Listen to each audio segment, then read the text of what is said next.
जीवन में किसी को कष्ट दिए, किसी को सुख दिए, जो भी दो ठाकुर जी हमको सब स्वीकार है, हम सब सहेंगे जो आप दोगे। बस हमारी एक बात मान लीजिए, आप बस इतना कर देना, हमको 1 सेकंड चाहिए आपका।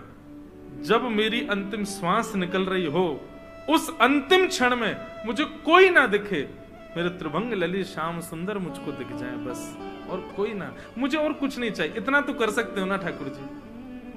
इतना तो कहना स्वामी, जब प्राण तन से निकले। बंधुओं, रोज अपने ठाकुर जी से ये निवेदन रात्रि में किया करो। जब उनको शयन कराओ ना, सुबह सुबह उठते ही मत चढ़ जाओ ठाकुर जी को, ठाकुर जी यूं कर दो, नहीं। रात में जब सो रहे हो, माता पिता से कोई बात मनवानी हो बालक को, तो रात में जब बालक सो रहा हो, माता पिता सो रहे हो, तब वो जाता है चद्दर के भीतर हाथ डाल के पैर दबाता है। माँ कहती क्या बात है? नहीं नहीं कुछ नहीं। बोले आज बड़ी सेवा चल रही है तुझे, है सेवा कर रहा है? बोले माँ कल बच्चे सब घूमने जा रहे हैं, मैं जाऊं साथ में? अब उसको पता है कि माँ जब बैठी होगी, खड़ी होगी, खाना बना, तब पूछूं तो मारेगी। सो रही हो, आधी नींद में हो, तब पैर दबाए। मैया कल जाने दो ना, सब लोग जा रहे हैं हैदराबाद घूमने, में भी जाऊं।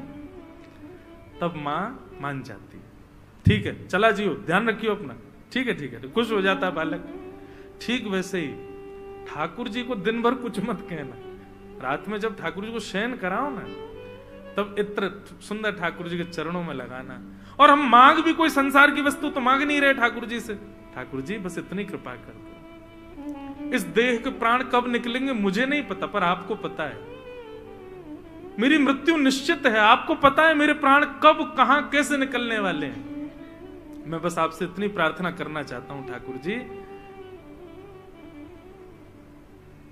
ऐसी स्थिति कर देना जब मेरे प्राण निकलने वाले हों, श्री गंगा जी का तट हो, यमुना का वंशीवट हो, और मेरा सांवरा निकट हो, जब प्राण तन से निकले।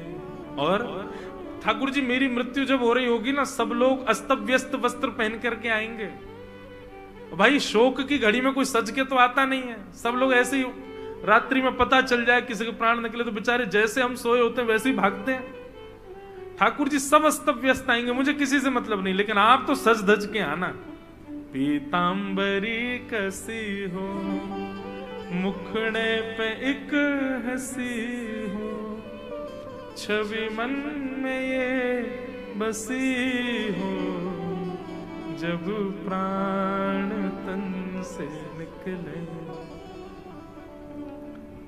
उस समय जल्दी आना, नानाथ भूल जाना, श्री राधे को साथ लाना, जब प्राण तन से। बंधुओं, ये इच्छा मृत्यु केवल भीष्म पितामह को नहीं मिली है, मुझे भी मिली है, आपको भी मिली है। हम सबको इच्छा मृत्यु का वरदान है, परंतु हमने कभी मृत्यु की इच्छा की ही नहीं है, आज तक कभी विचार किया ही नहीं। मैं अपनी कथाओं में कहा करता हूं, व्यक्ति हर उस वस्तु के लिए प्री प्रिपेयर्ड हो जाता है जो उसको पता है, जो उसको नहीं पता है उसके लिए प्री प्रिपेयर्ड है। वो कॉलेज कहां से करेगा उसको नहीं पता, लेकिन वो पहले ही सोच लेता उस कॉलेज में पढ़ूंगा। उसको नहीं पता उसका ब्याह कहां किससे होगा, लेकिन वो पहले ही सोच लेता ऐसी कन्या होनी चाहिए या ऐसा पुरुष होना चाहिए जिससे मेरा ब्याह हो। उसको नहीं पता उसके बालक कैसे होंगे, नाम पहले ही सोच लेता है, ऐसा बेटा होगा तो ये नाम, बेटी होगी तो ये नाम। उसको नहीं पता बालक पढ़ने लिखने वाले होंगे, नहीं स्कूल पहले ही सोच लेगा वहां पढ़ाऊंगा। उसको नहीं पता उसका घर कहां होगा, पहले ही सोच लेता है घर ऐसा बनवाऊंगा कभी बनवाऊंगा तो। लेकिन उसको पता है कि एक दिन उसको मर जाना है, उसके लिए कभी नहीं सोचता। हर उस बात के लिए चिंतन करता है व्यक्ति जो उसको पता नहीं है, पर जो उसको पता है उसके लिए कभी विचार नहीं करता। हमारी कई बात मानना। कल पल पल में परलय होएगी, बहुरी करेगो कब, कल करे सो आज करे, आज करे सो अब। आज कथा के ही बाद आप सब लोग अपने अपने आराध्य देव का स्मरण करना और आज ही इच्छा मृत्यु करना। हे नाथ, हमारे प्राण कब निकलेंगे हमें नहीं पता, आपको सब पता है।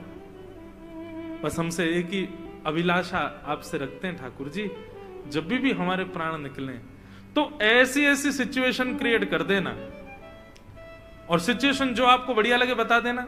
बोले मैं माला जप कर रहा हूं, मेरे चंदन लगा हो, आपकी इत्र की सुगंधी आ रही हो, आपके सामने बैठा हूं नाथ, आपकी मधुर कथा सुन रहा हूं, तब मेरे प्राण निकले। या फिर हे ठाकुर जी, जब मेरे प्राण निकले तो ऐसा योग बनाना कि वृंदावन जाने का मेरा मन बन जाए, मैं अपने परिवार के साथ वृंदावन चला जाऊं, वृंदावन की परिक्रमा लगाऊं, ब्रजरज माथे से लगाऊं, संतों को प्रणाम करूं, वैष्णवों के संग हरे कृष्ण महामंत्र संकीर्तन करूं, आपके सुंदर बांके बिहारी लाल रूप का दर्शन करूं, सुंदर गले में गुलाब की माला धारण करूं, ब्रजवासियों के घर की सुंदर प्रसादी पाऊं, यमुना जी को जैसे ही प्रणाम करने जाऊं, यमुना जल लगा करके यमुना के तट पर जैसे ही बैठूं नाथ, एक क्षण के लिए आपकी सुंदर छवि मुझको दिखाई दे और मेरे प्राण निकल जाए, ऐसी कृपा कर दो नाथ।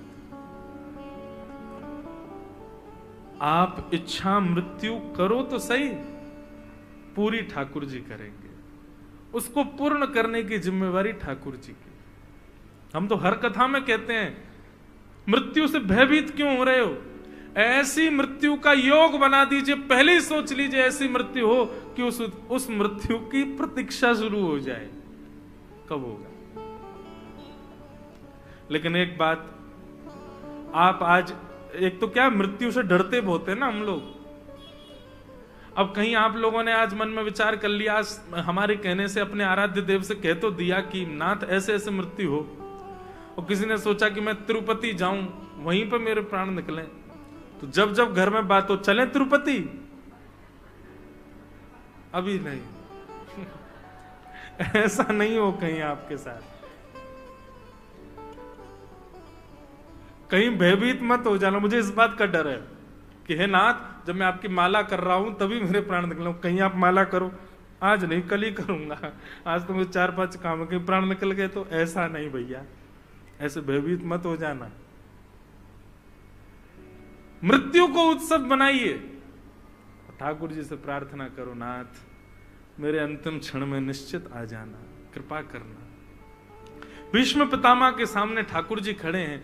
भीष्म पितामह ने पहले तो पांडवों को ज्ञान उपदेश किया, और ज्ञान उपदेश करने के बाद भीष्म पितामह ने अपनी स्थिति को एकाग्र किया और ठाकुर जी से कहा आइए मेरे सामने खड़े हो जाइए, जरा देखूं तो सही आपको। ठाकुर जी सामने आकर के जैसे ही खड़े हुए, भीष्म पितामह बोले अब जब तक मेरी श्वास रुक ना जाए खड़े रहिएगा सामने। ठाकुर जी बोले इच्छा मृत्यु का वरदान है, तुम सोच लो 10 साल तक मरना ही नहीं है तो हम यहीं खड़े रहे। भीष्म पितामह बोले निश्चित 10 साल तक प्राण नहीं निकले, खड़े रहना यहीं पे। ठाकुर जी सामने खड़े। भीष्म पितामह बोले मुरझाया हुआ सा चेहरा नहीं देखना है मुझे आपका, प्रसन्न हासा रुड़लो चलो लसत, आपकी सुंदर दंतावली दिखनी चाहिए मुझे, सुंदर आपके कपोल चमकने चाहिए मेरे सामने, ये आपके कटाक्ष नेत्रों में सुंदर मधुरता का दर्शन होना चाहिए ठाकुर जी। अब भीष्म पितामह कह रहे हैं और ठाकुर जी वैसा भेष बना रहे हैं। और जैसे ही भीष्म पितामह के मन का भेष आया, भीष्म पितामह बोले बस भगवान अब मैं अपने प्राण त्याग दूंगा, उससे पहले एक स्तुति आपकी गाना चाहता हूं। इसी को भीष्म स्तुति कहते हैं, मुझे बहुत प्रिय है भीष्म स्तुति। भीष्म पितामह क्या कहते हैं, 2-4 श्लोक गा दें